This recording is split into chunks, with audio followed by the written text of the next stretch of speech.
नमस्कार मित्रांनो, मी प्राध्यापक विनायक ठाकूर, कृषी तंत्र निकेतन देवगड या यूट्यूब चॅनलमध्ये तुमचं सगळ्यांचं मनापासून स्वागत. मित्रांनो, सध्या पाऊस संपल्यानंतर जो काजूला पालवी येते आणि त्या पालवीला वाचवणं हा त्यातल्या त्यात महत्त्वाचा विषय आहे. कारण जर पालवी, मोहोर आणि फळ ह्या तिन्ही स्टेपला जर आपण वाचवलं नाही तर काजूचं पीक आपल्या हातातून जाऊ शकतं. मित्रांनो, लक्षात घ्या की विलायती मँगो म्हटल्या जाणाऱ्या या काजू पिकाला कोकणाची राणीही म्हटलं जातं. कारण काय उत्तम पीक आहे. हापूस आंब्यानंतर हे नगदी पीक आहे काजू. त्यामुळे काजू नट आणि काजू ॲपल म्हणजे काजूचं बोंड या दोन्हीपासून आपण पैसे मिळवू शकतो आणि हे महाराष्ट्रात बऱ्याच भागात चांगलं पीक उत्पादन येतं. हे आम्ही प्रयोगांती दिसतं. म्हणजे जसं बघा, सांगलीला उत्तम होतं, मराठवाड्यात हे होतं. त्यामुळे काजू लागवड केली तर त्याच्यापासून उत्पादन चांगल्यापैकी मिळतं. तर आता तुम्ही बघाल तर कोकणात सध्या काजूला पालवी येणं चालू आहे आणि मोहोर येणंही चालू आहे. खरं तर हे ऑक्टोबरला यायला पाहिजे होतं, पण जर यंदा पाऊस असल्यामुळे थोडासा लेट होतोय आणि मोहोर येण्याची कालावधी हा नोव्हेंबरच्या पहिल्या आठवड्यापासून सुरुवात होतो. आणि हे दिसायला सुरुवात झाल्यानंतर यावर्षी काय होतं, नोव्हेंबरच्या पहिल्या आठवड्यात सुरुवातीला जी फवारणी आहे म्हणजे पालवीवरची फवारणी, त्याच्यानंतर मोहरावरची फवारणी आणि फळांवरची फवारणी, या तिन्ही फवारण्यांचा जर अभ्यास केला म्हणजे 3 फवारण्या जर काजूला दिल्या तर काजूमधून येणाऱ्या महत्त्वाची ज्या किडी आहेत त्या कंट्रोलमध्ये येऊ शकतात. आणि सगळ्यात महत्त्वाची याच्यामध्ये कीड जी आहे ती टी मॉस्किटोचा कंट्रोल होऊ शकतो. मित्रांनो, लक्षात घ्या, निसर्गात 125 प्रकारची किडे आहेत म्हणजे आपल्याला ते आढळतात.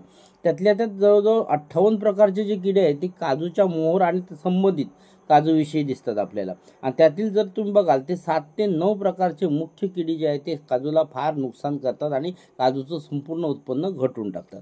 विचार करा, यामध्ये जर प्रथम क्रमांकावर तुम्ही जर बघाल तर काजूवरील ढेकूण, ज्याला टी मॉस्किटो म्हणतात किंवा टी मॉस्किटो बग म्हटला जातो. आणि हा टी मॉस्किटो म्हणजे काजूवरील ढेकूण ही अतिशय घातक कीड असून त्याचं नियंत्रण करणं हे महत्त्वाचं आहे.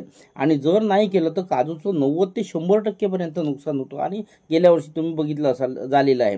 त्यामुळे यावर्षी पहिली फवारणी काजूची लागण झाल्यानंतर, या रोगाची लागण झाल्यानंतर मग फवारणी केलं तर वराती मागून घोडे नेऊन काय उपयोगाचं नाही. त्यामुळे ते होऊ नये म्हणून आपण फवारणी करणं गरजेचं आहे. कारण ही कीड वर्षभर असते बागेत, पण त्याचा जो सीझन असतो तो मोहोर म्हणजे पालवी आणि मोहोर येण्याच्या पिरियडला खूप अटॅक करते आणि नुकसान करते. एरवी त्याचा काजूला काय नुकसान नाही. त्यामुळे आज आपण काय करणार, या काजूच्या महत्त्वाच्या किडीला आपण कंट्रोल कसं करायचं या संदर्भात संपूर्ण हा व्हिडिओ बघूया. आता बघा, ह्या किडीची जी लागण किंवा त्याची कंट्रोल करण्याचा जो पिरियड आहे तो ऑक्टोबर पासून होते. आणि या ऑक्टोबरच्या वेळी जर पानांच्या आत जर अंडी घालत असेल किंवा ते सहज म्हणजे तुम्ही अभ्यास जर केला तर त्या पापुद्रा असतो त्याच्यामध्ये घालतात आणि नंतर मग अँटीनासारख्या 2 रेषा दिसतात. तसं डोळ्यांनी दिसत नाही, बारीक निरीक्षण केलं तर आपल्याला दिसतं आणि आपल्याला हा अटॅक लक्षात येतो. आणि म्हणून आपण काय करतो की ह्या अटॅकला कंट्रोल करण्यासाठी आपल्याला सतत बागेत फिरणं आणि त्यानंतर औषधाची फवारणी करणं गरजेचं आहे. आणि याच्यासाठी आपल्याला 3 शिफारस फवारण्या आहेत. या 3 फवारण्यामध्ये तुम्ही कंट्रोल करू शकता. म्हणजे एकदा तुमचं पीक म्हणजे फळं छोटी छोटी लागायला सुरुवात झाली की मग याला अटॅक होत नाही आणि मग तुम्ही ती वाढवू शकता. त्यामुळे पालवी अवस्थेत, मोहोर अवस्थेत आणि छोटी फळं पडतो त्या अवस्थेत या 3 वेळा फवारणी केलं तर ही कीड पूर्ण कंट्रोलमध्ये येतं आणि तुमचं पीक तुमच्या हातात राहतं, नाहीतर हातातून जाऊ शकतं. तर अशा पद्धतीने तुम्ही जर किडीचं नियंत्रण करायचं असेल तर तुम्हाला संपूर्ण पीक नुकसान व्हायच्या अगोदर की तुम्हाला ही रस शोषणाऱ्या किडीवर कंट्रोल करणं गरजेचं आहे आणि त्यासाठी तुम्हाला आंतरप्रवाही औषधाची गरज आहे. आता आपण पहिलं रासायनिक बघूया. आता रासायनिक औषधामध्ये जर तुम्ही बघाल तर सर्वप्रथम तुम्ही जर समजा ॲसिपेट हे औषध जर समजा पहिल्या फवारणीला म्हणजे पालवीच्या वेळी जर ॲसिपेट फवारणी केली आणि ते 1 लिटर पाण्यामध्ये 1.5 ml हिशोबाने फवारणी केली म्हणजे साधारण 10 लिटरला 15 ml हिशोबाने फवारणी केली तर कंट्रोल येऊ शकतो. त्यामध्ये स्टिकर किंवा शॅम्पूचा वापर केला तर आणखी उत्तम. तदनंतर दुसरी जी फवारणी तुम्हाला जी करायची आहे ती मोहोर ज्यावेळी सुरुवातीला लांब येतो आणि खायला सुरुवाताची लक्षणं दिसायच्या अगोदर म्हणून निरीक्षण करा.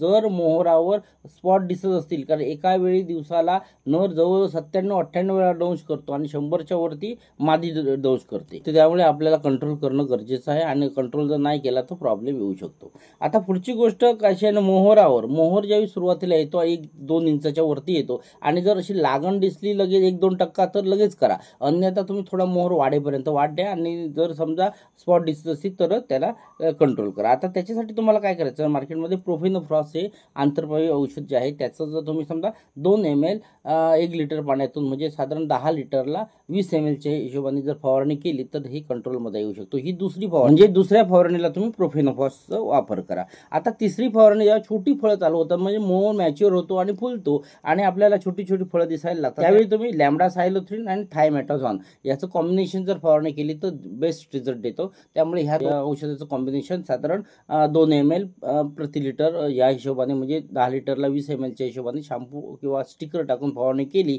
तर उत्तम रिझल्ट आहे आणि उत्तम तुम्हाला हे पीक वाचतं. त्याच्यानंतर तुम्हाला एकदा फळं लागायला लागली की मग तुम्हाला जास्त फवारणी करायची गरज नाही, कारण ही कॉमन कीड आहे.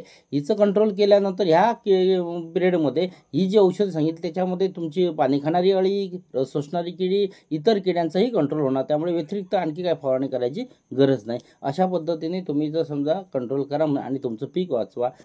समजा सेंद्रियमध्ये जर तुम्हाला या संदर्भात फवारणी करायची असेल तर तुम्हाला 3% करंज तेल किंवा 3% नीम तेल यांच्यामध्ये शॅम्पू मिक्स करून म्हणजे ते डायल्यूट होतं पाण्यामध्ये, तर फवारणी करू शकता. तसंच निमास्त्र वापरू शकता, दशपर्णी अर्क वापरू शकता. यांचा वापर जर तुम्ही केला तर करू शकता. किंवा सीताफळाचा जर पाला तुम्ही अर्क बनवला 5 kg पाला घेऊन आणि साधारण 100 लिटर पाण्यामध्ये, तरी तुमचं हे कंट्रोलमध्ये येऊ शकतो. जर मित्रांनो तुम्हाला जर समजा जैविक घटकांचा वापर करायचा असेल कीड नियंत्रणासाठी तर मेटारायझियम आणि बिवेरिया यासारख्या बुरशींचा वापर करूनही तुम्ही कंट्रोल करू शकता.